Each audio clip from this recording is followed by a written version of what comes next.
अस्सलामुअलैकुम नाजरीन, आप देख रहे हैं ड्रामा सीरियल इकबाल, जिसकी आने वाली एपिसोड बहुत होने वाली है इंटरेस्टिंग। आप देखेंगे कि जब से आशिर को ये चीज़ पता चली है कि इसमें बतूल का कोई कसूर नहीं है, तो क्या हाशिर अब बतूल को माफ़ कर पाएगा, क्या उसे अपनी बीवी बना पाएगा? ये सब कुछ जानने से पहले अगर आप मेरे चैनल पर नए हैं तो प्लीज़ मेरे चैनल को लाइक शेयर और सब्सक्राइब करें।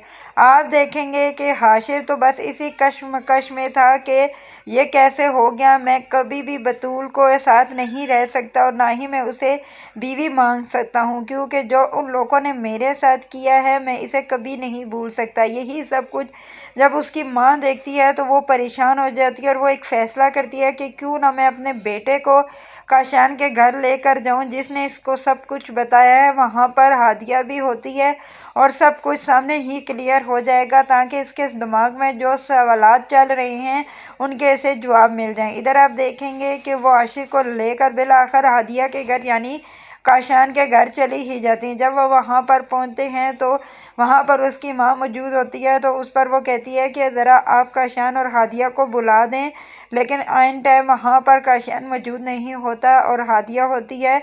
तो जब हादिया आती है तो इन लोगों को देखकर वो हैरान हो जाती है कि ये कैसे इस मेरे घर में आ गए। तब फ़ौरन ही हाशिर बोल पड़ता है कि हादिया हादिया एक बात बताओ कि बतूल और साहिल एक दूसरे को पसंद करते थे ना? तो इस पर और फ़ौरन हादिया बोल पड़ती है कि जी हाँ, वो दोनों एक दूसरे को पसंद करते थे, बल्कि वो एक दूसरे के मंगेतर थे, लेकिन ये सब कुछ आपकी शादी से पहले था। अब आपके साथ मेरी बहन की शादी हो चुकी है तो ये सब कुछ वो भूल चुकी है। पहले वो ज़रूर साहिल को पसंद करती थी, लेकिन अब नहीं, अब वो सिर्फ़ और सिर्फ आपको ही पसंद करती है, क्योंकि वो आपके निकाह में है। इस पर आगे से आशिर कहता है वाह क्या मजाक है, पहले आप भी तो यही कह रही थी ना मेरे साथ शादी होने वाली थी और फिर भागकर काशान के पीछे आ गई। तो वह कहती है कि ये मेरी सबसे बड़ी भूल थी, इसी पर तो मैं आज पछता रही हूँ। लेकिन मेरी बहन बिल्कुल भी ऐसी नहीं है, वो बहुत अच्छी है और जब वो करने पे आती है वो कर जाती है। उसने अब ये तय तय कर लिया है कि वो सिर्फ आपके साथ ही रहेगी, तो वो साहिल को कभी भी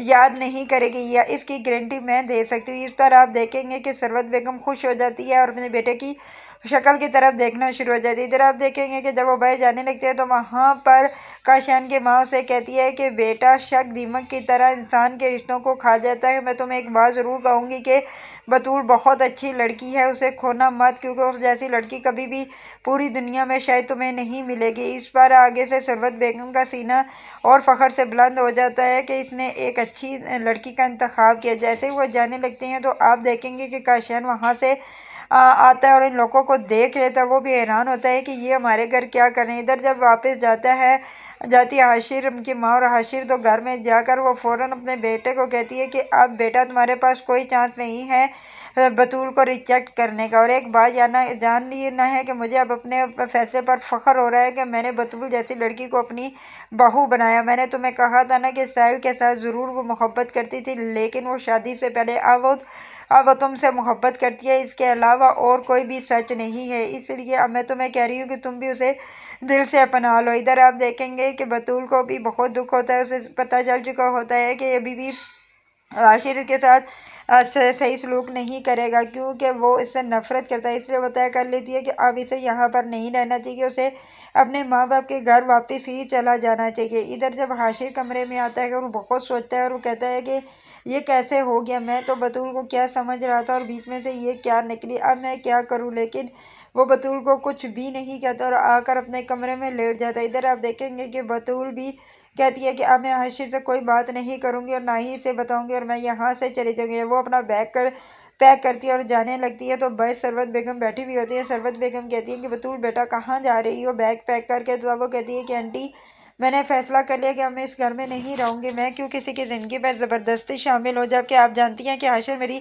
शक्ल भी नहीं देखना चाहता और वो मुझसे नफ़रत करता है। इसलिए बेहतर है कि मैं यहाँ ये घर छोड़कर अपने माँ बाप के घर वापस चली जाऊँ। इस पर सरवत बेगम कहती है कि ऐसी कोई बात नहीं है बेटा, तुम यहीं पर बैग रखो। और तुम्हें एक बात मैं बताना चाहती हूँ कि हाशिर के सामने तुम्हारी तमाम सच्चाई आ चुकी है, इसीलिए अब वो तुमसे शर्मिंदा है, तुम्हारे सामने नहीं आ रहा है। इस पर वो कहती है कि आंटी ऐसी कोई बात नहीं है, आप ऐसे ही बात कह रही हैं, मैं वाकई सच में कह रही हूँ कि आप आशीष से कह के गए जिससे वो पसंद करता है उससे शादी कर लें। मेरा मेरा कोई एतराज़ है, मैं उन्हें इजाज़त